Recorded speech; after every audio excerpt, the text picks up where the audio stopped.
අපි අද කතා කරන්නේ සමාවේවිකතාවයේ කොටස. ඕගනික් වල ඉතාමත්ම වැදගත් කොටසක්. හේතුව තමයි ව්‍යුහගත රචනා ප්‍රශ්නේ අනිවාර්යයෙන්ම සමාවේවිකතාවයේ කොටසෙන් තමයි එන්නේ. එතකොට මොකද්ද මේ සමාවේවිකතාවය කියන්නේ? අපි ඕගොල්ලෝ ඕලෙවල් වලදීත් මේක ගැන පොඩ්ඩක් අහලා ඇති. එකම අණුක සූත්‍රයක් සඳහා විවිධ ව්‍යුහ අඳින්න පුළුවන්. ඔයගොල්ලෝ අහලා ඇති කාබන් 6 ග්ලූකෝස්, ෆ්‍රක්ටෝස්, ගැලැක්ටෝස් කියලා ආකාර ටිකක් ඉන්නවා. එකම සූත්‍රය තියෙනවා. දැන් හිතන්නකෝ කාබන් 4ක කෙනෙක් කියලා. මේ කාබන් 4 කෙනා එක එක විදියට අපිට ඉන්න පුළුවන්. එකම සූත්‍රයේ හිටියට ව්‍යුහය වෙනස් වෙන්න පුළුවන්. බෙදිලා ඉන්න පුළුවන්, කෙලින් ඉන්න පුළුවන්. රේඛීය ධර්ම විදියට අංශනාමින් ඒවා වෙන්න පුළුවන්. ආයේ මේවට මොන හරි වෙන කොටසක් ඉන්නවා නම් එයා ඉන්න තැන වෙනස් වෙන්න පුළුවන්. ඒ ඉන්න කොටස වෙනස් වෙන්න පුළුවන්. OH වෙනුවට මැද O එකක් ඉඳලා ඊතරයක් විදියට ඉන්න පුළුවන්. නම් මේ සමාවේකතාවය කියන්නේ එකම සූත්‍රයක් සඳහා තියෙන විවිධ ව්‍යුහ. එතකොට මේ සමාවේකතාවය ආකාර දෙකකට තියෙන්න පුළුවන්. සමාවේකතාවයේ ප්‍රධාන ආකාර දෙකයි. මොකක්ද ඒ ආකාර දෙක? ව්‍යුහ සමාවේකතාවය හා ත්‍රිමාන සමාවේකතාවය කියලා කොටස් දෙකක් තියෙනවා. අපි මුලින්ම බලමු මොකක්ද මේ ව්‍යුහ සමාවේකතාවය කියන්නේ කියලා.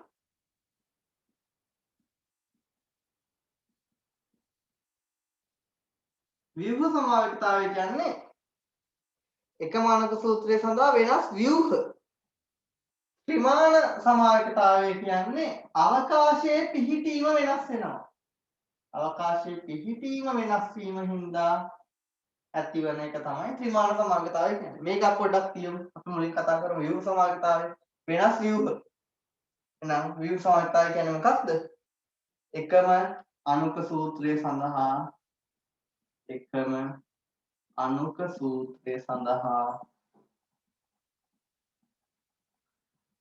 ඇඳිය හැකි එකිනෙකට වෙනස් ව්‍යුහ වලට කියනවා අපි ව්‍යුහ සමාවේකතාවය කියලා. මේ ව්‍යුහ සමාවේකතාවයේ ප්‍රධාන ආකාර 3කට තියෙනවා. ඒ ආකාර 3 තමයි පළවෙනි එක දාම සමාවේකතාවය. දාම සමාවේකතාවය කියන්නේ මොකක්ද? දාම සමාවේකතාවය කියන්නේ කාබන් දාමයේ වෙනස් වීම නිසා ඇතිවන සමාවේකතාවය. කාබන් දාමයේ වෙනස් වීම නිසා ඇතිවන සමාවේකතාවය තමයි දාම සමාවේකතාවය කියන්නේ. මම උදාහරණ වලින් මේවා පැහැදිලි කරනවා ඔක්කොම. ඒතර උදාහරණයක් ගමුකෝ. කාබන් එකට නම් අනිවාර්යයෙන්ම කාබන් එකට දාම තියෙන එකයි. CH4. කාබන් දෙක ගත්තත් කාබන් දෙකට ආයේ මේ කාබන් දාමයේ බෙදලා දෙන්න පුළුවන් විදියක් නැහැ. මේ විදියට තමයි කාබන් දෙක තියන්න පුළුවන්. කාබන් 3 ගත්තත් මේ ආකාරයට විතරයි ඉන්නේ. මේක මෙහෙට උඩට දැම්ම කියලා ඒකත් එක දාමයක්. මේ දාම සමාවේකතාවය පටන් ගන්නෙ කාබන් 4 ඉඳන්. එහෙනම් කාබන් 1ටත් දාම 1යි, කාබන් 2ටත් දාම 1යි, කාබන් 3ටත් දාම 1යි. හැබැයි කාබන් 4 ගත්තොත් එහෙම මෙන්න කාබන් 4 මෙහෙම ඉන්නත් පුළුවන්. හිතන්නකෝ C4H10 කියලා. මේ වටේ සම්බන්ධ වෙලා මෙන්න මෙහෙමම ඉන්නත් පුළුවන්. හැබැයි මේක තව විදිහකට එන්න පුළුවන් නේද? කොහොම තව විදිහකට එන්න පුළුවන් වෙන්නේ? මේ තුනට මෙන්න මේ විදිහට මේ මැද ඉන්න කාබන් කෙනට සම්බන්ධ වෙලා.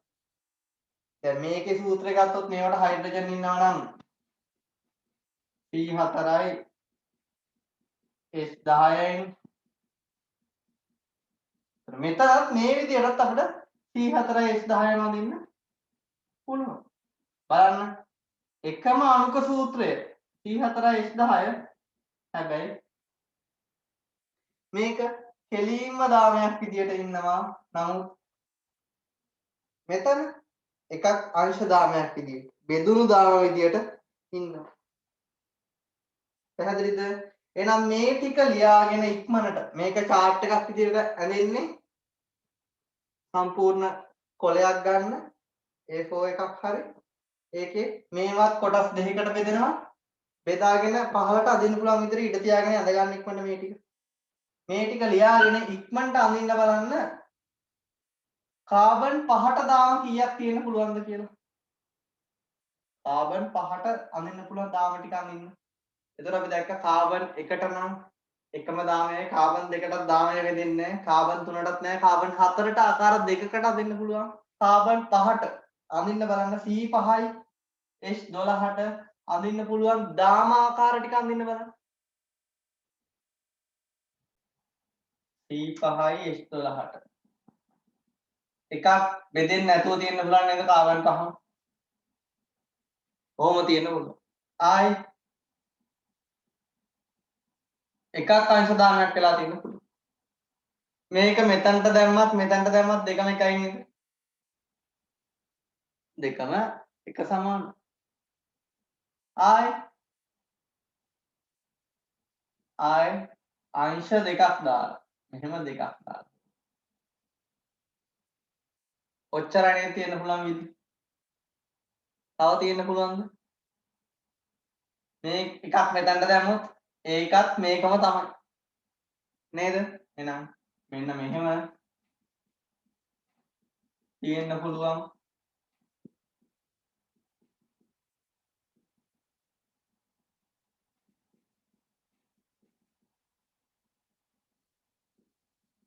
එහෙනම් කාබන් 3ට දාම සමාවයක කාබන් 3ට දාම 3ක් තියෙන්න පුළුවන් එහෙනම් අපිට කාබන් 5 වෙනකන් තමයි අපි දැනගෙන ඉන්න ඕන අපේ නිර්දේශයට අනුව එහෙනම් ඔන්න දාම සමාවයක ගැන අපි කතා කරලා ඉවරයි එහෙනම් දාම සමාවයක කියන්නේ මොකද්ද කාබන් දාමයේ වෙනස් වීම නිසා ඇති වෙන සමාවකතාවය ඒ කියන්නේ එකම අණුක සූත්‍රය මේ හැමෝම C5යි H12යි නේද හැබැයි එකම සූත්‍රය වුණාට මේ ව්‍යුහයට මේ සූත්‍රයට අදාළව ව්‍යුහාකාර 3ක් හදින්න පුළුවන්.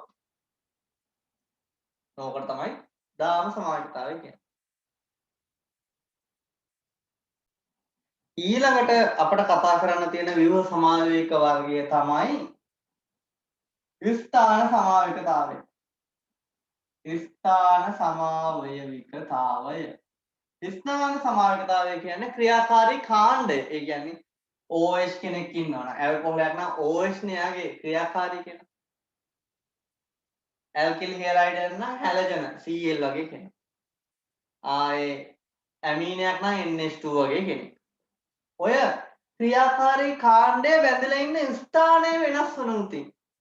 ක්‍රියාකාරී කාණ්ඩය සමාන කරලා පළවෙනි කාබන්ට ඉන්න පුළුවන්. නැත්නම් දෙවෙනි කාබන්ට ඉන්න පුළුවන්. ඔය විදිහට කාබන් පරමාණුවට බැඳලා ඉන්න ඒ ක්‍රියාකාරී කාණ්ඩයේ ඉන්න තැන වෙනස් වුණොත් ඇතිවන සමාවකතාවයට කියනවා මොකක්ද? ස්ථාන සමාවකතාවය කියලා. එහෙනම් ස්ථාන සමාවකතාවය කියන්නේ මොකක්ද? ඒ අදාළ සංයෝගයේ ඉන්න ක්‍රියාකාරී කාණ්ඩයේ බැඳී තිබෙන ස්ථානය වෙනස් වීම හින්දා තමයි ස්ථාන සමාවකතාවය ඇති වෙන්නේ. එහෙනම් මේකේ කාබන් දාමය එකමයි. නම් කාබන් දාමය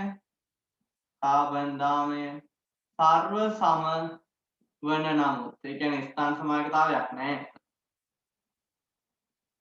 නේද? කාබන් දාමය සර්ව සමයි කියන්නේ දාම සමාවකතාවයක් නැහැ. කාබන් දාමය එකමයි. නමුත් OH Cl NH2 NO2 වැනි මොකක්ද ක්‍රියාකාරී කාණ්ඩය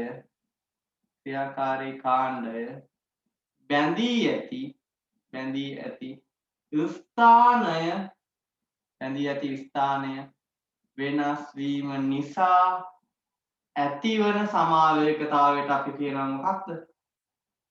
ස්ථාන සමාවේකතාවය. එහෙනම් මේකෙදි වෙන්නේ මොකද්ද? ක්‍රියාකාරී කාණ්ඩය වැදලා ඉන්න තැන වෙනස්. අපි ගමුකෝ කාබන් 3 ඇල්කොහොලයක්. ඔන්න කාබන් දාමය. ඔන්න H ලා ඉන්නවා.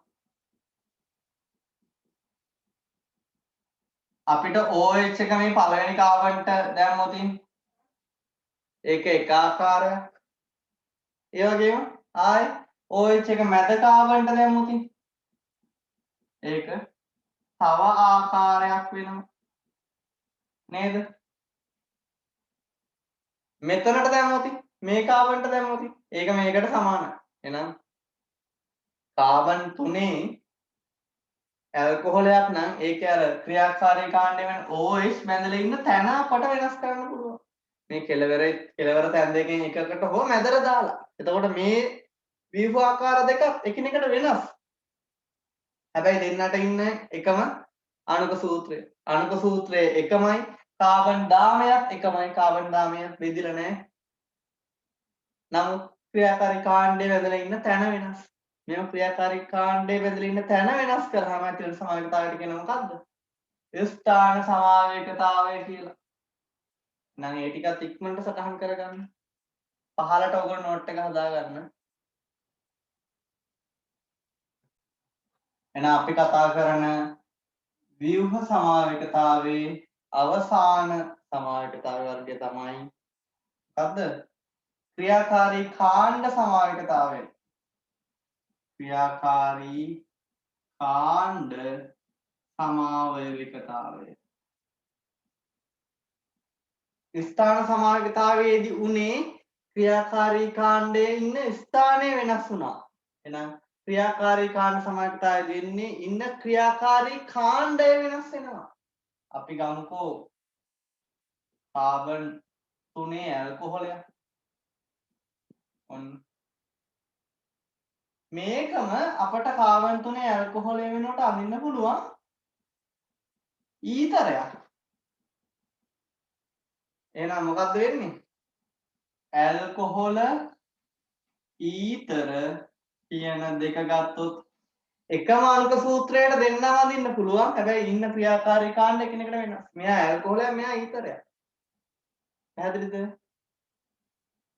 මෙතන උනේ ස්ථාන සමාවේකතාවයේදී උනේ ක්‍රියාකාරී කාණ්ඩයේ ඉන්න තැන වෙනස් වෙච්ච එක. නමුත් දැන් අපි අවසානයේ කතා කරමු ක්‍රියාකාරී කාණ්ඩ සමාවේකතාවයේදී එන්නේ මොකද්ද? ඉන්න ක්‍රියාකාරී කාණ්ඩයම වෙනස් වෙනවා.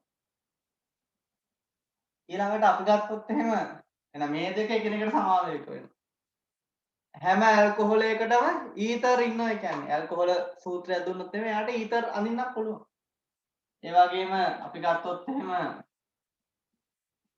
ඇල්ඩිහයිඩයක් ගත්තොත් මෙන්න මේ ඇල්ඩිහයිඩයේ සූත්‍රය බලන්න.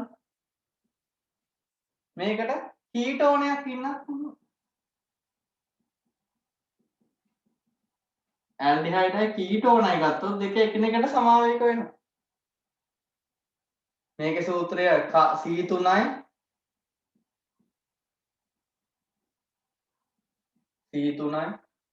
H8යි O C3යි H8යි O වලට අඳින්න පුළුවන් ආකාර දෙක. මෙතන C3යි H5යි 6යි H6යි O ඇල්ඩිහයිඩයි කීටෝන බලන්න CnH 2NO නම් සමාවේක ආකාර දෙකක් අඳින්න පුළුවන්.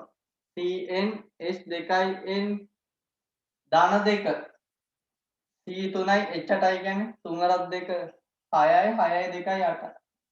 CnH 2N ධන 2යි O නම් ඇල්කොහොලයි ඊතරයි දෙකම අඳින්න පුළුවන්. CnH 2NO නම් ඇල්ඩිහයිඩයි කීටෝන අඳින්න පුළුවන්. ඔක්සිජන් දෙකක් ඉන්න කට්ටිය ගත්තොත් එහෙම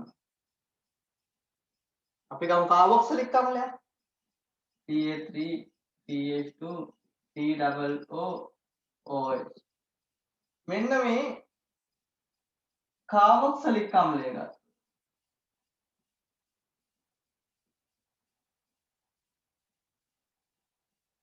මේ කාබොක්සිලික් අම්ලයත් එක්ක එකිනෙකට සමාවේක අඳින්න පුළුවන් මොනවද? එස්ටර් CH3 CH2 COO O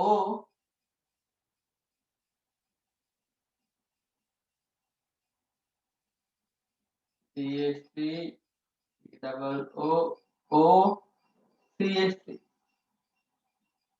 පැහැදිලිද? හැම කාබොක්සිලික් අම්ලයකටම කාබොක්සිලික් අම්ල වලට එතකොට මොකක්ද අපිට අඳින්න පුළුවන් වෙන්නේ? එස්ටර් සමාවේකයි. මේවයි ව්‍යුහය එකමයි ක්‍රියාකාරී කාණ්ඩය තමයි එකිනෙකට වෙනස් වෙන්නේ. මේ විදිහට ක්‍රියාකාරී කාණ්ඩය වෙනස් වෙනවා නම් ඒවට අපි කියනවා මොකද්ද? ක්‍රියාකාරී කාණ්ඩ සමාවිතතාවය කියලා. එහෙනම් මෙතනදී වෙන්නේ මෙහිදී පවතින ක්‍රියාකාරී කාණ්ඩය එකිනෙකින් වෙනස් වේ. එතකොට මේවා මතක තියාගන්න ඕන. ඇල්ඩිහයිඩ් වලට කීටෝන වර්ග අඳින්න පුළුවන් සූත්‍ර වලට. ඇල්කොහොල් වලට ඊතර වර්ග ඉන්නවා. කාබොක්සිලික් අම්ල වලට එස්ටර ඉන්නවා. ඔය වගේ සිලබස් එකේ මම දැන් කතා කරන්න යන්නේ ඔක්කොම ටික ඉස්සරහ. සටහන් කරගන්න ඉක්මනට මේ ටික. මෙතන Pn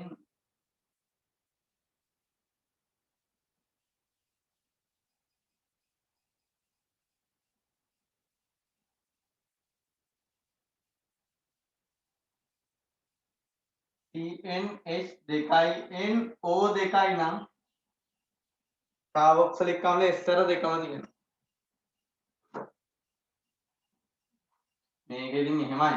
ඔක්සිජන් එකක් ඉන්නවා නම් try කරලා බලන්න ඇල්ඩිහයිඩ් කීටෝන වර්ගයක්ද ඇල්කොහොල් ඊතරද කියලා. මේක 2n එක 2n දාන දෙක එහෙම මතක තියාගන්න ඕනේ නැහැ. අපි ප්‍රශ්න කරද්දී මේවා යොදා ගන්න විදිය ඕගොල්ලන්ට තේරෙනවා. ඉක්මනට මේ ටික සටහන් කරගන්න. මම දෙන්න අණුක සූත්‍රයක් C3යි H9යි N. මෙන්න මේ අණුක සූත්‍රයට අඳින්න පුළුවන් ක්‍රියාකාරී කාණ්ඩ සමාවේවික වර්ග ටික අඳින්න බලන්න. ඒ කියන්නේ කාබන් දාමයේ වෙනසක් වෙන්නේ නැහැ. ඉන්න ක්‍රියාකාරී කාණ්ඩ වෙනස් කර කර අඳින්න පුළුවන් ද කියලා බලන්න. ඉක්මනට මේ අණුක සූත්‍රයට අඳින්න පුළුවන් ක්‍රියාකාරී කාණ්ඩ සමාවේවික ටික ඉක්මනට අඳින්න. එතකොට මේකේ carbon 3 CH3 CH2 CH2 NH මෙන්න මොකද්ද මේ ඇමීනය ප්‍රාථමික ඇමීන මේකටම අපිට වැරද්ද ද්විතීයික ඇමීනයක් අඳින්න NH CH3 CH2 CH3 එකම අණුක සූත්‍රය ප්‍රාථමික ඇමීනය ද්විතීයික ඇමීනය නම් තෘතීයික ඇමීනය N CH3 CH3 CH3 प्राथमिक द्वितीयक तृतीयक තුනම එකිනෙකට සමාවේක. පැහැදිලිද? මම මෙතන ඔක්කොම අඳින්න කිව්වේ නෑ. මම කිව්වේ කෙලින්ම ක්‍රියාකාරී කාණ්ඩ සමාවේක විතරක් අඳින්න කියලා. පැහැදිලිද? හරියට ඇඳලාද?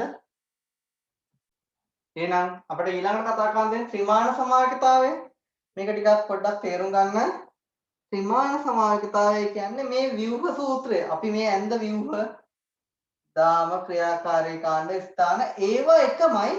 නමුත් එතන තියෙන්නේ අවකාශයේ පරමාණු පිහිටා ඇති ආකාරය එකිනෙකට වෙනස්. ඒ කියන්නේ ත්‍රිමාන ජ්‍යාමිතිය එකිනෙකට වෙනස්. ත්‍රිමාන ව්‍යුහයේ පිහිටා තියෙන ආකාරය එකිනෙකට වෙනස්. අපි මේ ගත්තාම තියෙන ව්‍යුහ සූත්‍රය එකමයි. ඒ කියන්නේ ව්‍යුහ සූත්‍රය එකම වන නමුත් ව්‍යුහ සූත්‍රය එකම වන නමුත් අවකාශයේ පරමාණු පිහිටා ඇති ආකාරය අවකාශයේ පරමාණු පිහිටා ඇති ආකාරය එකිනෙකට වෙනස් වීම නිසා ඇතිවන සමාවේකතාවයට කියනවා මොකක්ද? ත්‍රිමාන සමාවේකතාවය. ත්‍රිමාන සමාවේකතාවයේ ආකාර දෙකයි. පළවෙනි එක තමයි ජ්‍යාමිතික සමාවේකතාවය. ජ්‍යාමිතික සමාවයවිකතාවය. මේක අඳුනගන්නේ කොහොමද? දැන් අපිට කාබන් දාම නම් කාබන් දාමේ බෙද බෙදලා දෙන්න පුළුවන් විදිය, ක්‍රියාකාරී කාණ්ඩේ ඉන්න තැන වෙනස් කරලා දෙන විදිය, ක්‍රියාකාරී කාණ්ඩය කෙනෙකුට වෙනස් කරලා දෙන්න පුළුවන් අපි දීර්ඝ සමාවේකතාව කතා කරලා ඉවර කරා. එහෙනම් මෙතන ජ්‍යාමිතික සමාවේකතාවයක් ඒ අදාළ කෙනාගේ තියෙනවද කියලා අඳුනගන්නේ කොහොමද? හරිම ලේසි. පළවෙනියටම ද්විත්ව බන්ධනයක් තියෙන්න ඕන.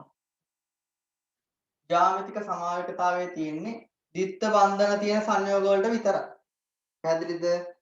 එහෙනම් මේකෙදි ද්විත්ව බන්ධිත කාබන්ට ද්විත්ව බන්ධිත කාබන් ද්විත්ව බන්ධිත කාබන් පරමාණු දෙකට අසමාන කාණ්ඩ එකිනෙකට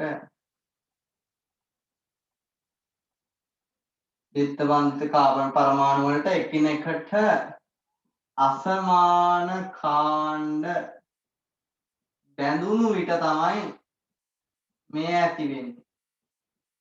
මම මේක උදාහරණයකින් පැහැදිලි කරන්නම්.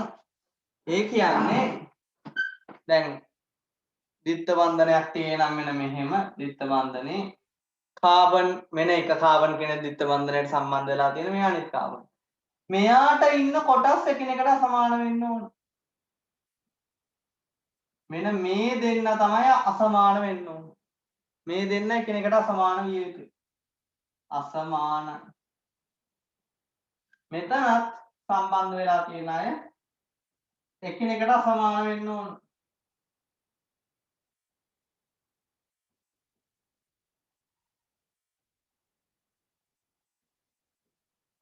මේ දෙන්න ද්විත්ව බන්ධනයේ ඉන්න මේ කාබන් පරමාණුවට සම්බන්ධ වෙලා ඉන්න කොටස් දෙක එකිනෙකට අසමානයි. ඒ වගේම මේ කාබන් සම්බන්ධ වෙලා තියෙන කොටස් ටික එකිනෙකට අසමාන විය යුතුය. මේ කට්ටියයි සමාන වීම වෙන්න පුළුවන්.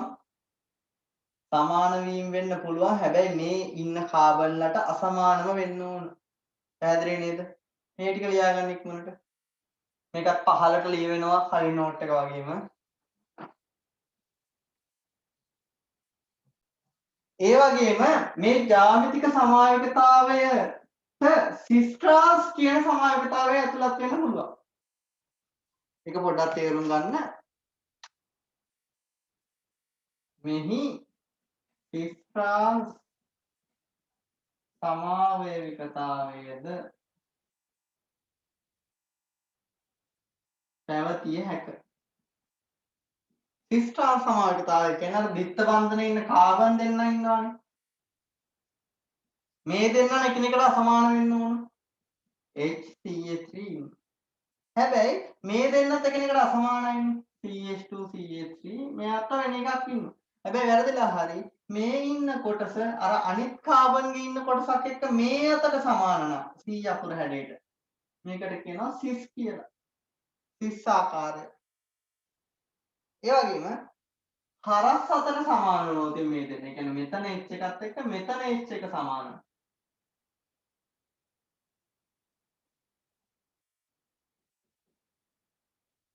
මේ H දෙන්න එකිනෙකට සමාන නම් නැත්නම් මේ දෙන්න සමාන නම් ඒකට කියනවා ට්‍රාන්ස් සමාවේක ආකාරයක් කියලා. ඒකට කියනවා ට්‍රාන්ස් ආකාරය කියලා.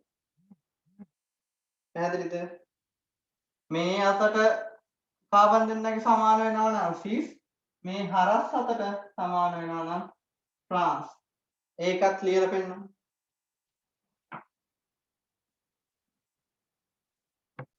එහෙනම් හොඳට මතක තියාගන්න අපි මොනවා හරි ව්‍යුහයක් ඇඳාම ඒ ව්‍යුහයේ ද්විත්ව බන්ධනයක් තියෙනවා නම් ද්විත්ව බන්ධනයේ ඉන්න කොටස් මේවා එකිනෙකට වෙනස් නම් හිතන්නකෝ මෙහෙම හිටියා කියලා A B C D කියලා හිටියා කියලා මේකම අපට ආය අදින්න පුළුවන් මේ දෙන්න ඒ විදියටම තියෙන්න අරලා HCH3 කියලා හිතන්නකෝ මේ එක පැත්තක් මාරු කරනවා DC මාරු කරනවා මේ දෙක එකිනෙකට වෙනස්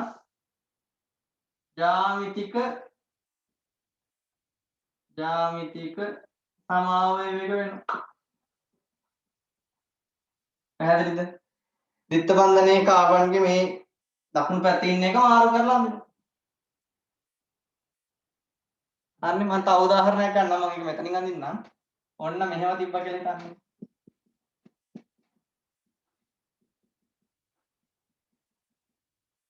මෙහෙම තිබ්බනම් මේකට තව ව්‍යුහාකාරයක් ඉන්නවා. මොකක්ද ඒ ව්‍යුහාකාරය?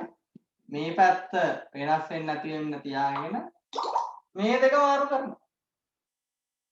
මෙතනට CH2 CH3 දානවා. H එක මෙහෙට දානවා.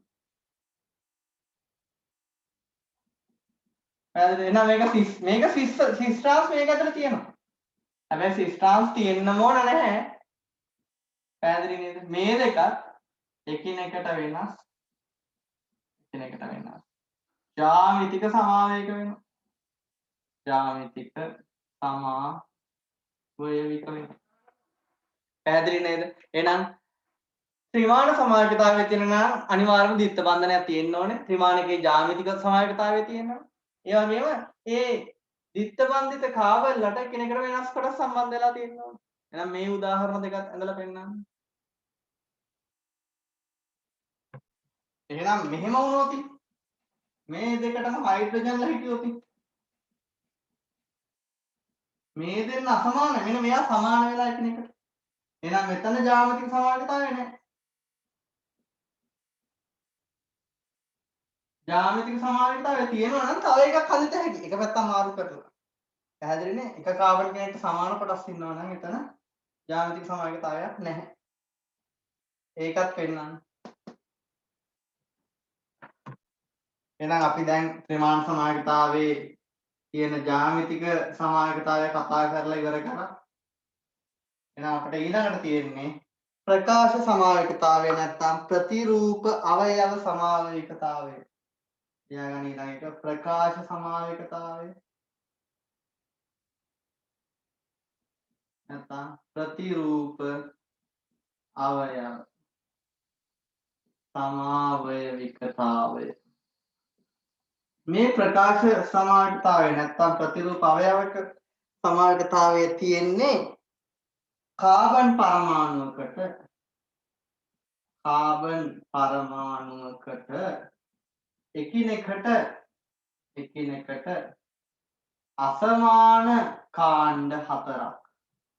එකිනෙකට අසමාන කාණ්ඩ හතරක් බැඳුණු විට මෙය පවතී. ඒ කියන්නේ කාබන් කෙනෙක් ඉන්නවා නම් මේ කාබන්ට එකිනෙකට අසමාන කට්ටිය A B C D කියලා ඔය විදිහට එකිනෙකට අසමාන කට්ටිය ඉන්න ඕන. මේ අයට කියනවා අපි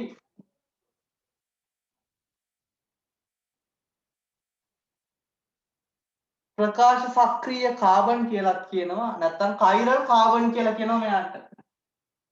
මොනවා හරි කාබන් කෙනෙක්ට එකිනෙකට අසමාන කාණ්ඩ එකිනෙකට අසමාන කොටස් හතරක් සම්බන්ධ වෙලා නම් එයාට කියනවා ප්‍රකාශ සක්‍රීය කාබන් නැත්නම් කයිරල් කාබන් කියලාත් එයාට අපි කියනවා. එහෙනම් මේ ප්‍රකාශ සමායකතාවය තියෙන්න නම් අනිවාර්යෙන් මොකද්ද වෙන්න ඕන? ඒ කාබන් පරමාණුවකට එකිනෙකට අසමාන කාණ්ඩ හතරක්ම වැදලා තියෙන්න ඕන. ඔය ටික ලියාගන්න ඕනේ. එහෙනම් මේ ප්‍රකාශ සමායකතාවය තියෙනවා නම් ඒ කියන්නේ කාබන් පරමාණුවකට එකිනෙකට අසමාන කාණ්ඩ හතරක් බැඳලා තියෙනවා නම් අපිට ඒකට තව ව්‍යුහයක් අඳින්න පුළුවන්. මෙහෙම හිතන්නකෝ. මෙන්න කාබන් කෙනෙක් ඉන්නවා මෙයාට OH එකයි H එකයි CH3 එකයි COOH එකයි වැදලා ඉන්නවා කියලා හිතන්න. මේ ලැක්ටික් අම්ලයේ ව්‍යුහය. මෙයා තමයි ලැක්ටික් අම්ලය. බයෝ ළමයි නම් මේක ගැන දන්නවා. එතකොට මේ කාබන් ගත්තොත් ප්‍රකාශ සක්‍රීය කාබන්. මෙන්න මෙයාට අපිට තව ව්‍යුහාකාරයක් තියෙනවා කියලා ගත හැකි. මෙයාගේ දර්පණ ප්‍රතිබිම්බයක් විදියට. මේකම වෙනස් වෙනවා එකිනෙකට. මේක COOH OH H C මේකෙම දර්පණ ප්‍රතිබිම්බය තව ආකාරයක් විදියට ගන්නවා. හරිද? එහෙනම් අසමමිතික කාබන් කෙනෙක් ඉන්නවා නම් මේ අසමමිතික කාබන් කියන්නේ ප්‍රකාශ සක්‍රීය කාබන්ටම තමයි. එහෙනම් එකම නම් ගොඩක් තියෙනවා. කයිරල් කාබන්, ප්‍රකාශ සක්‍රීය කාබන්, අසමමිතික කාබන්. මේ විදිහට අසමමිතික කාබන් කෙනෙක් ඉන්නවා නැත්නම් ප්‍රකාශ සක්‍රීය කාබන් කෙනෙක් ඉන්නවා නැත්නම් කයිරල් කාබන් කෙනෙක් ඉන්නවා නම් එයාට තව ආකාරයක් තව ව්‍යුහයක් විදිහට මෙයා ගන්න පුළුවන්. එකක් L ආකාරය කියලා ගත්තොත් අනිත් එකට අපි කියනවා D ආකාරය කියලා.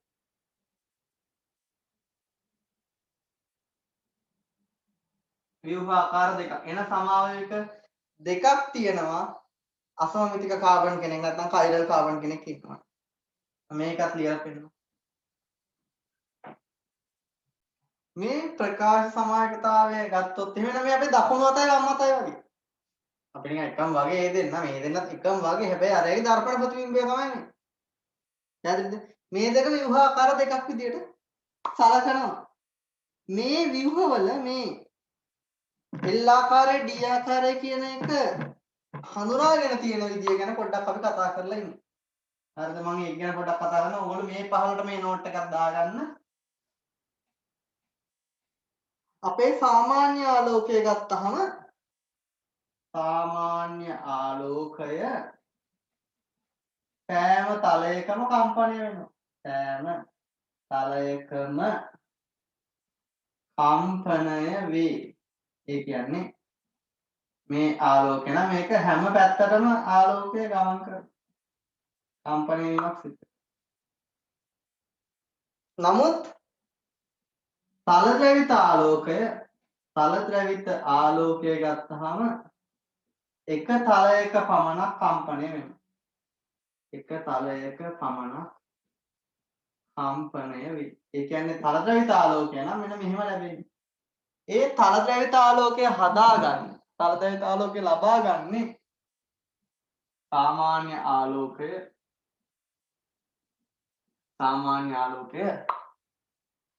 නිකොල්සන් ප්‍රිස්මය මතින් යවූ විට තල ද්‍රවිත ආලෝකය ලැබේ. එහෙනම් සාමාන්‍යයෙන් එන ආලෝකය ගත්තොත් මේ නිකොල්සන් ප්‍රිස්මය තුලින් යවුවහම මේකෙන් යවුවහම අවසානයට එන්නේ තල ද්‍රවිත ආලෝකය. එක තලයක පමණක් කම්පණය වෙන එක තමයි යාවෙන්නේ. ඒකෙන් එවන්නේ අපි හැම තලයකම කම්පණය වෙන සාමාන්‍ය ආලෝකය. මේක ගැන මම මෙතනදී කතා කරේ මේ තල ද්‍රවිත ආලෝකය භ්‍රමණය කරන දිශාවන් එකිනෙකට ප්‍රතිවිරුද්ධයි L හා D ආකාරවල. එහෙනම් අර L D කියලා අපි සමාවේක ආකාර දෙකක් කිව්වේ. ඒ දෙන්නගේ තියෙන ප්‍රධාන වෙනස්කම තමයි තල ද්‍රවිත ආලෝකය භ්‍රමණය කරන දිශාවන් වෙනස් වීම. දැන් මේ ටික ඉක්මනට ලියා ගන්න. මෙම තල ද්‍රවිත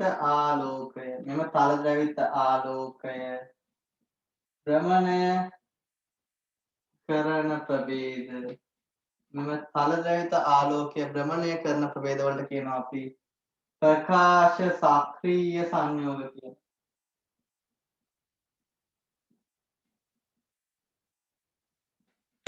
භ්‍රමණය නොකරන ප්‍රභේද ප්‍රකාශ අක්‍රීය සංයෝග වෙනවා. මේ තල ද්‍රවිත ආලෝකයේ දකුණට භ්‍රමණය කරනවා. මෙහෙම තිබ්බ එක දකුණට මේ අතට භ්‍රමණය කෙරෙව්වොත් මේකට කියනවා දක්ෂිණ භ්‍රමක නැත්නම් D ආකාරය කියලා කියන්නේ. නම් මෙයාට D ආකාරය කියන එක කියන්නේ තල ද්‍රවිත ආලෝකය දක්ෂිනාවර්තව භ්‍රමණය කරයි. ඒ වගේම වමට භ්‍රමණය කරනවා නම් වාම භ්‍රමක නැත්නම් L ආකාරය left D capital D කියන්නේ L ආකාරය කියන්නේ වාම භ්‍රමක ආකාරය. ඒ කියන්නේ තල ද්‍රවිත ආලෝකය වාමාවර්තව භ්‍රමණය කර. පැහැදිලිද?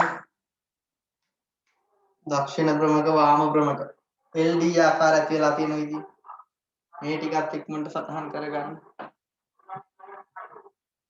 දැන් එතකොට හිතන්න මේ L ආකාරයයි D ආකාරයයි සමාන මවුල ප්‍රමාණය හිටියා කියලා. L එකේ ඉන්න ප්‍රමාණය තන්ත්‍රවිත ආලෝකය වමට හරවනවා, D එක දකුණට හරවනවා. සම මවුල හිටියොත් මොකද වෙන්නේ?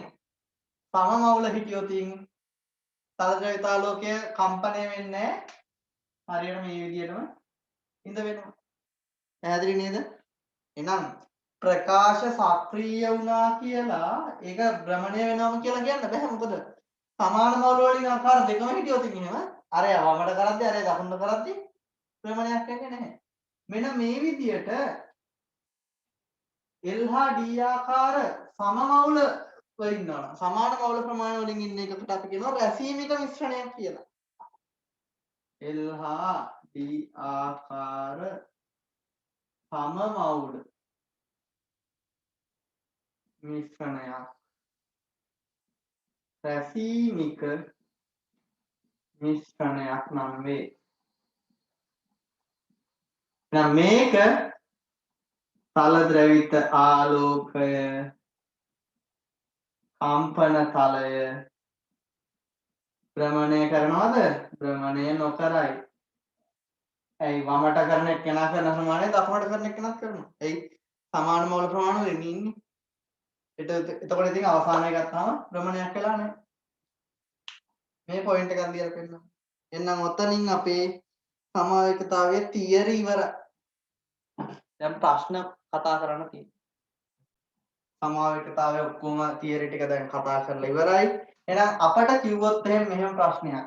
C5 S12 අණුක සූත්‍රයට ඉන්න පුළුවන් ව්‍යුහ ඔක්කොම ටික අඳින්න කියලා කිව්වොත්. නැත්නම් ඇහුවොත් C5 S12ට තියෙන සමාවේක ගණන කීයද කියලා අපි එතනදී සලකන්න වෙනවා සියලුම ව්‍යුහ සමාවේක ආකාර, සියලුම ත්‍රිමාන සමාවේක ආකාර ඇඳලා බලන්න වෙනවා. පැහැදිලි නේද? එහෙනම් අපි මුලින්ම කරන්න ඕන දේ තමයි මේකට දාලා දාම මොනවද තියෙන්න පුළුවන්. ඔන්න කාබන් 5ට දාම. දාම කීයද 3යි. ඔන්න එකක් ඇඳ. ඔන්න තව එකක් ඇඳ. මෙන්න තව එකක්. ඔන්න දාම සමාවේක. ටික. මේකට නම් තියෙන්නේ මේ සමාවේක ආකාර ටික විතරද? අපි බලමුකෝ. ඔන්න පුරවගෙන යන්න. මොකද මේවට ක්‍රියාකාරී කාණ්ඩ නැහැනේ. ඉන්න තැන් මාරු කරන්න දෙයක් නැහැ. ඒ වගේම ස්ථාන සමාවේකත් නැහැ. නේද? ඇයි ස්ථාන සමාවේක නැත්තේ? ක්‍රියාකාරී කාණ්ඩයක් නැහැනේ. ඔන්න එහෙනම් විභව සමාවේක ආකාර ටික මෙච්චර. ත්‍රිමාන සමාවේක තියෙනවද බලන්න? ද්විත්ත බන්ධනයක් නැහැ. නේද? ද්විත්ත බන්ධනයක් නැහැ. ඒ වගේම අසම්මිතික කාබන් කෙනෙක් ඉන්නවද බලන්න? මේවයි නෑ. මෙතනත් නෑ. මේ දෙක සමානයි. එහෙනම් මෙච්චරයි තියෙන්නේ සමාවේක තුනයි. පැහැදිලිද? ඊළඟට අපිට කිව්වොත් එහෙම C5යි S12යි O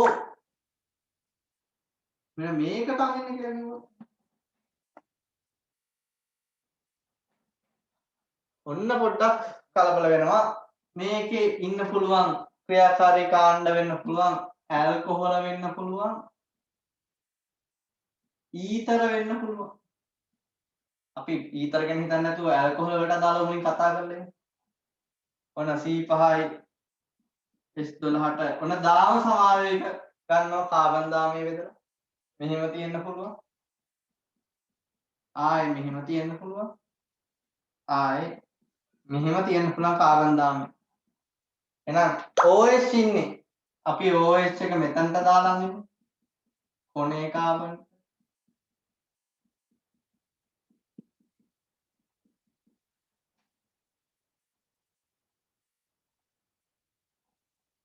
මම මුලින්ම කරේ මොකද්ද? දාම ආකාර ටික ගත්තා. ඔන්න දාම එකේ ක්‍රියාකාරී කාණ්ඩයක් ගත්තා. ඊට පස්සේ මොකද කරන්නේ? ක්‍රියාකාරී කාණ්ඩෙ ඉන්න තැන වෙනස් කර කර කීයක් හදන්න පුළුවන් බලන්න. කාබන් 5ට අදාළව තැන වෙනස් කරලා මෙතනට දාත හැකි එකක්. මෙතනට දාත හැකි එකක්. ආයි මැදටත් දාත හැකි එකක්.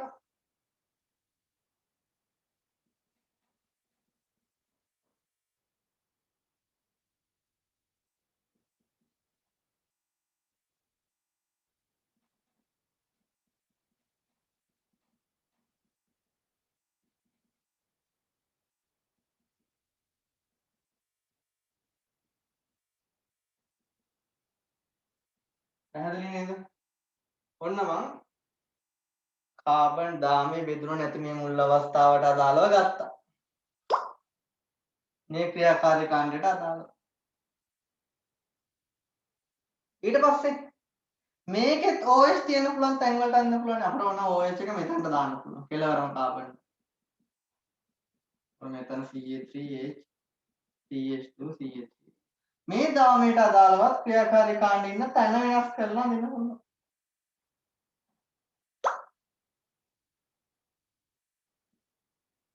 මෙතනටනේ දැන් මේකේ. අපි එහෙනම් මේකේ දාමු මෙතනට.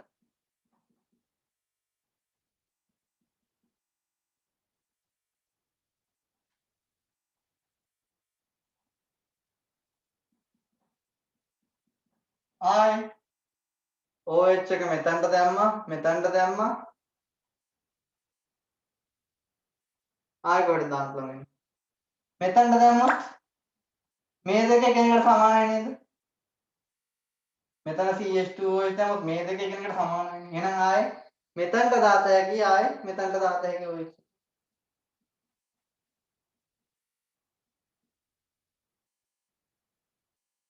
මේ H නැතුව හිතනවා නම් ඕගොල්ලෝ පැටලෙන්නේ නැහැ.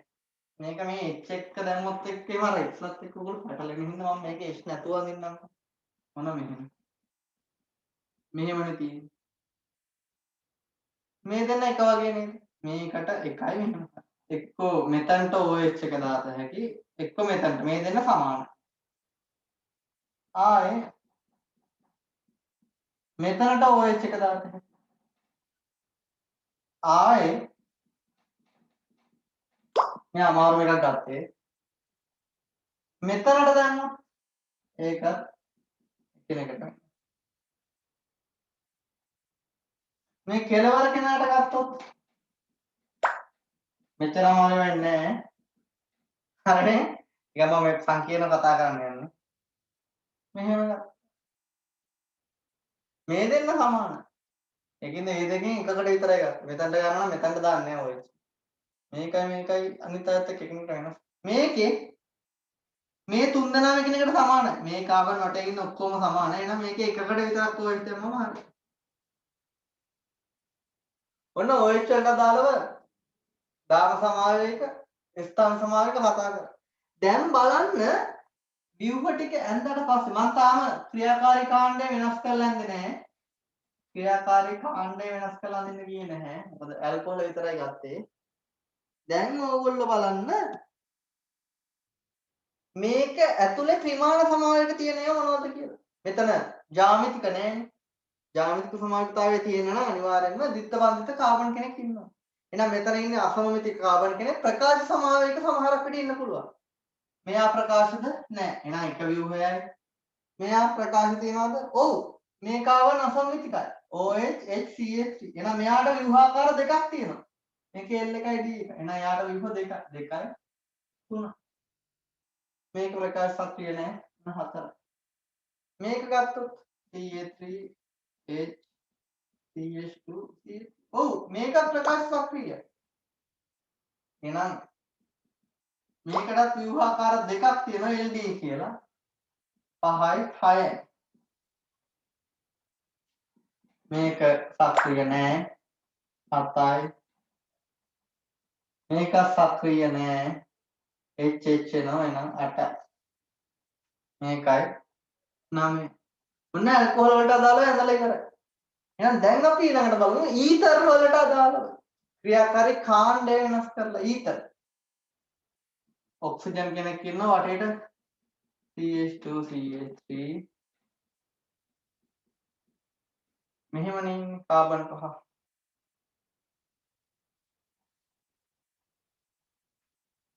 ඊට ප්‍රශ්නයක් එනවා අපට ව්‍යුහ ගොඩක් තියෙන හින්දා මෙතන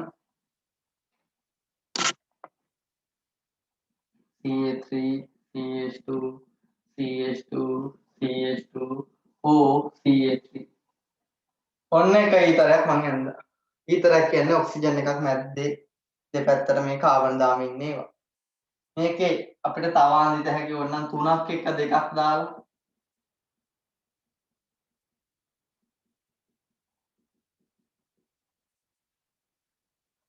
ආයෙ ඕනනම් මේක මේවා අංශ දාලා අඳිත හැකි නේද? 3ක් එක 2ක් දැම්ම මෙතනින් අංශ දාමයක් දාලා අඳිත හැකි. ඒ කියන්නේ O CH2 CH3 මම මේ උදාහරණ ගත්තා මේකෙන් තේරෙන හින්දා හොඳට CH මේක අංශ දාමයක් ගත්තා CH3 මේක කඩලා දාන්න. මේ තුන කඩලා අඳිත හැකි. ඒ වගේම මේක කඩලා අඳිත හැකි. මේ දාම ටික කඩලා අඳිත හැකි. නේද?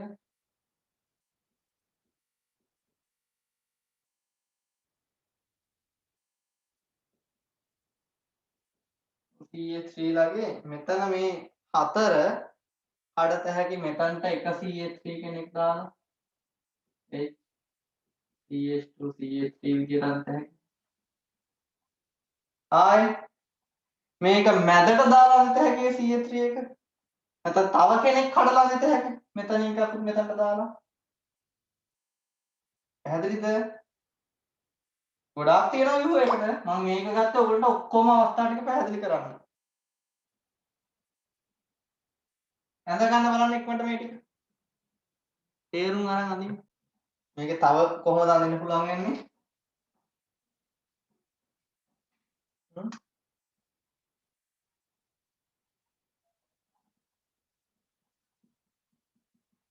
මෙතනට CH3 අංශ දාමයයි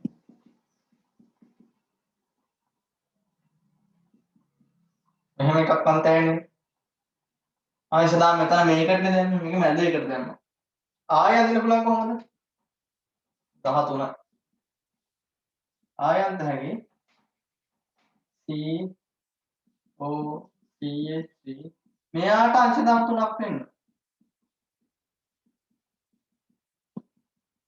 තේරුණාද කොහොම ඉතින් පොඩ්ඩක් තරකානුකූලව හිතලා අඳින්න පුළුවන් වෙන්න ඕන මුලින්ම දාම ටික ඇඳන් යනවා ඊට පස්සේ දාම බෙදලා අඳින්න පුළුවන් ආකාර ටික බලනවා ක්‍රියාකාරී කාණ්ඩයක් අරගෙන එයා ඉන්න තැන් ටික මාරු කරනවා ඊට පස්සේ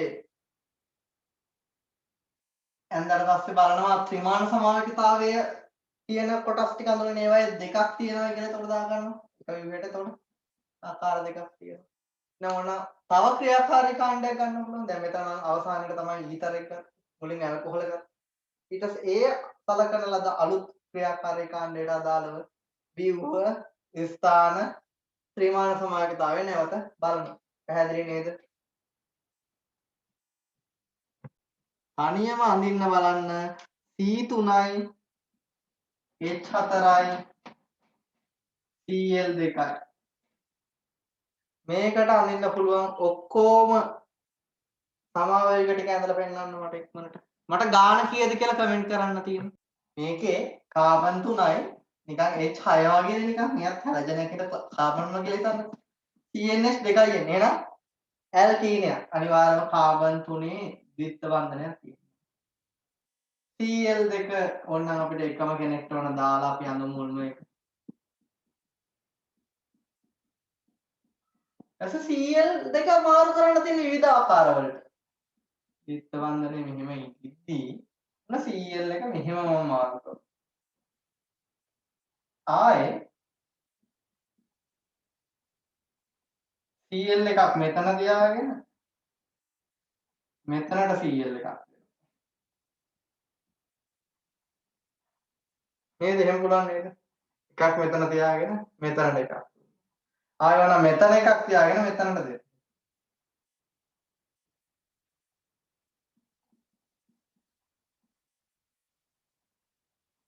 මෙතන එකක් තියාගෙන මෙතනට දෙන්න.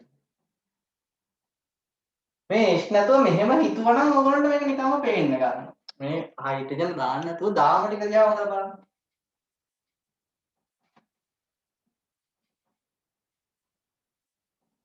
මේකේ Cl දෙන්නම මෙතනට දැම්මා. එකක් මෙතන තියාගෙන එකක් මෙතනට දැම්මා.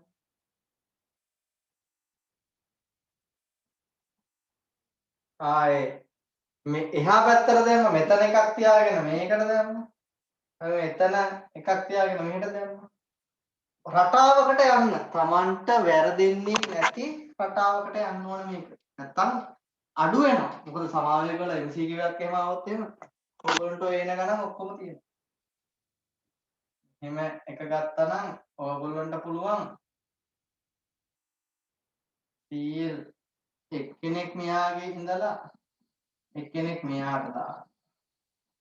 ආයේ මෙයාගේ ඉඳලා මෙයාට දාන්න. ආයේ මෙයාගේ තියන් ඉඳලා මෙයාට දාන්න. පැහැදිලිද? කොහොම අඳින්න පුළුවන්?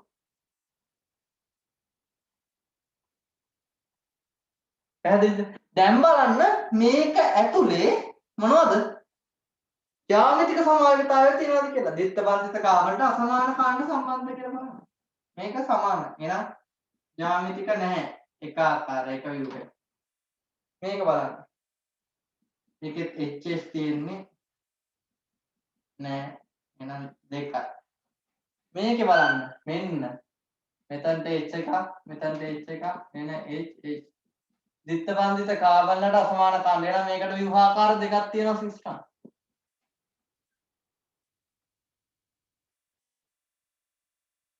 මේක බලන්න. H T අසමාන කාණ්ඩ. පහයි. තව මේ Cl එකක් එක්ක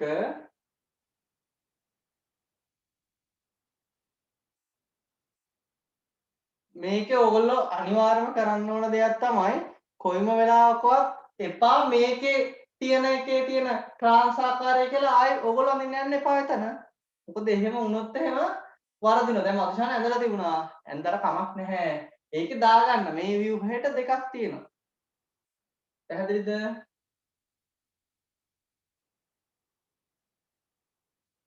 ආයේ Cl දෙන්නම මෙතන කාබන්ට දාන්න පුළුවන් නේද? මේ දිත්ත බන්ධනයේ ඉන්න මෙයාටම මේ Cl දෙන්නම දාලා දෙන්න පුළුවන් නේද? Cl මේ මාරු කරගෙන මෙයා එක්කෙන් දායි Cl දෙන්නම මෙතනට දාලා දෙන්න පුළුවන්. එකම කාබන් කෙනෙක්. එහෙනම් ව්‍යුහාකාර ඔක්කොම කීයක් තියෙනවද? 7ක් තියෙනවා. පැහැදිලිද? ක්ලෝරින්ලා මාරු කර කර යන්නේ.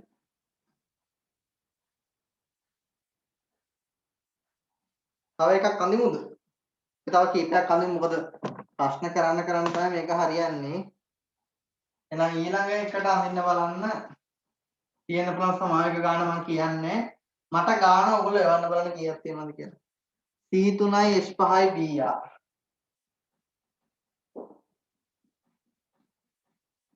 මේකට අඳින්න පුළුවන් විවහ ගාන ඇඳලා එවන්න ඉක්මනට.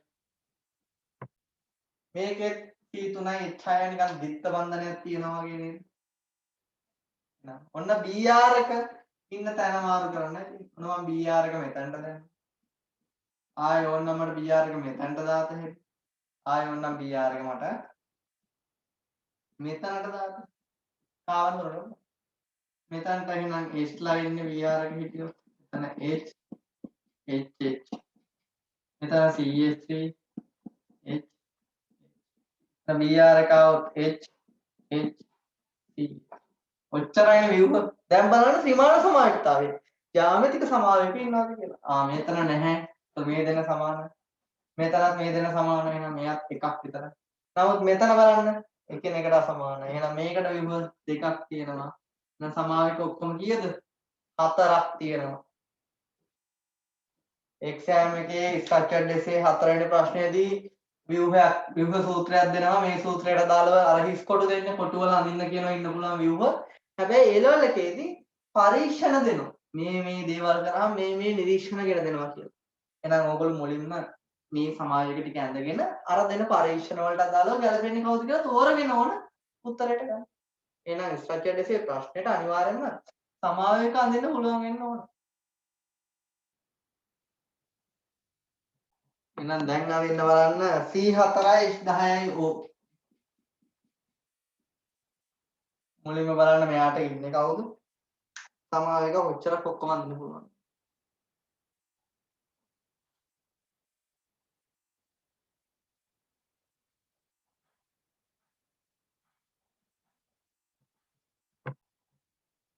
C4යි 10යි O CNH දෙකයි ඉන්න ඕක කියන්නේ ඇල්කොහොල ඊතර. කාබන් 4 ඔන්න. කොහොම ඉන්න පුළුවන්? නැත්තම් බෙදුණු දාමයක් විදියට එන්න. මම මුලින්ම මේ දාමය ගන්න. OH එක මෙතනට හිටියොත් එක ව්‍යුහයක්. OH එක මෙතනට තිබ්බොත් තව ව්‍යුහයක්. ඔච්චරයිනේ OH එක දාන්න පුළුවන්. මේකේ OH එක මෙතනට ආවොත් එකක් ආයේ මේ කාබන් තුනම සමානයි. ඒකකට ආවොත් තව එකක්. පැහැදිලිද? ඔච්චරයිනේ ඇල්කොහොල් එක. දැන් බලන්න අසම්මිතික කාබන් ඉන්නද මෙතන නැහැ. මෙතන තියෙනවා. එහෙනම් මේකෙන් දෙකක් එනවා. මේකේ 1යි, මේකෙන් 2යි, 3යි. මේකේ 4යි, 5යි.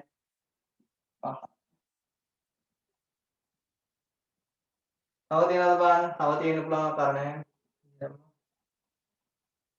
දැන් ඊතර වලට. ඊතර O1 CH එක CH එකක් මෙහෙට දාලා දෙකක් තුනක් මෙහෙට දාලා. ඔන්න තව එකක් යනවා.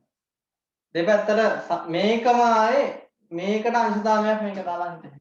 මේ කාබන්ට මේක CH එකක් කරනවා. අන්න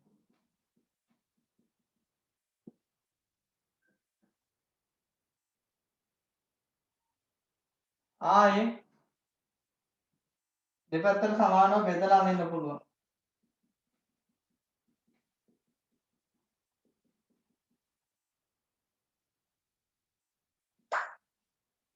නේද?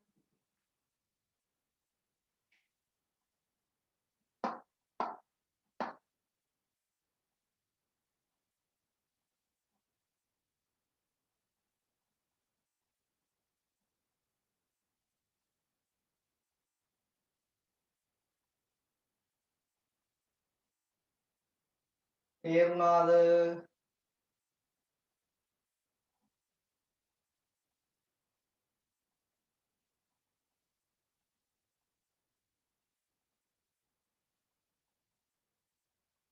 හරිද?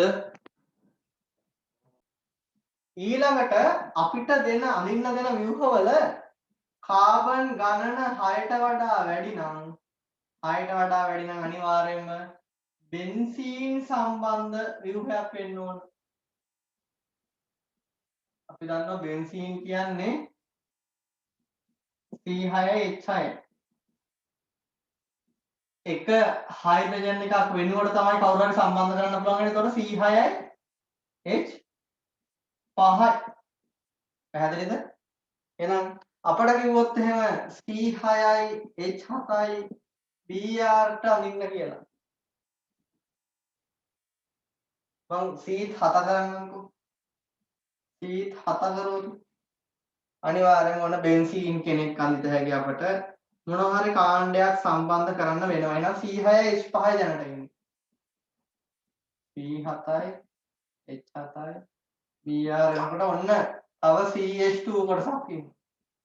CH2 Br. ඔන්න ඇන්ද එක. මේකට කියන එකක්නේ ආදේශලා දෙන්නේ. එක හයිඩ්‍රජන් කෙනෙක් වෙනුවට ඉන්නේ. මේකට කියන ඒක ආදේශිත ව්‍යුත්පන්න. ඒක ආදේශිත. ඊට පස්සේ දී ආදේශිත ව්‍යුත්පන්න ගන්න පුළුවන්. දිත් ආදේශිත ව්‍යුත්පන්න නැත්තම්. ඒ කියන්නේ තව තැනකට කවුරුහරි සම්බන්ධ කරලා. එතකොට මේ බෙන්සීන්ගේ තව තැනකින් යනවා නම් තව H කෙනෙක් අඩු වෙනව නේද? දැන් දෙකක හයිඩ්‍රජන්ලා වෙනකොට නේ. එතකොට C6යි H4යි ඉන්නේ. ඒ H එක ඕන මෙතනට දාලා CH3 කරලා Br එක වෙනම ගත හැකි නේ. මෙහෙම ගන්න ඒවයේ ඕතෝ තැනට මෙටා තැනට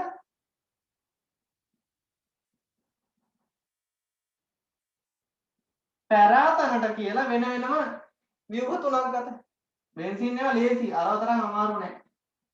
ඒක ආදේශිත එක ගත්තා. ද්විත්ව ආදේශිත එකේ ඕතෝ පැරා මෙටා කියලා ආකාර තුන ගත්තා.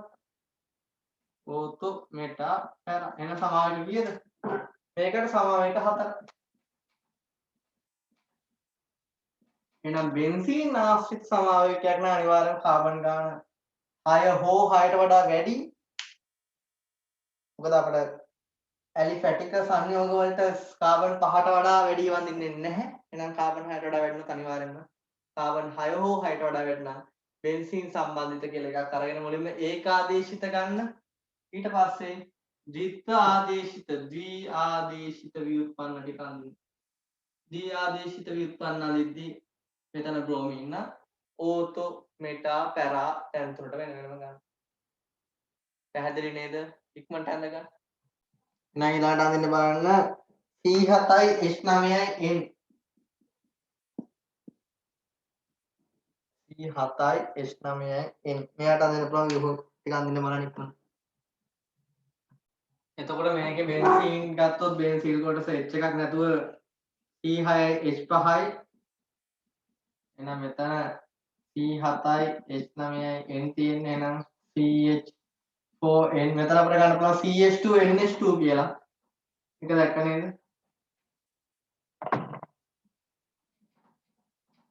එහෙනම් බෙන්සීන්ට මෙහෙම CH2NH2 අඳින්න පුළුවන් ඒකාදේශිත ව්‍යුත්පන්නයක් විදියට.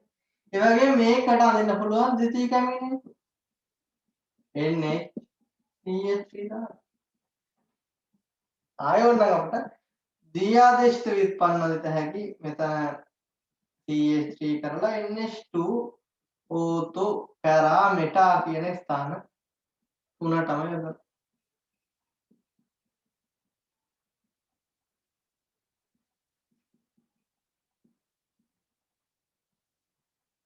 ඕතෝ මෙටා පැරා ව්‍යුහ පහක් තියෙනවා.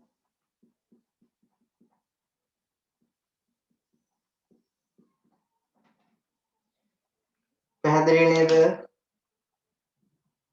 මේක ඇඳලා තිබ්බේ නෑ ඔයගොල්ලෝ.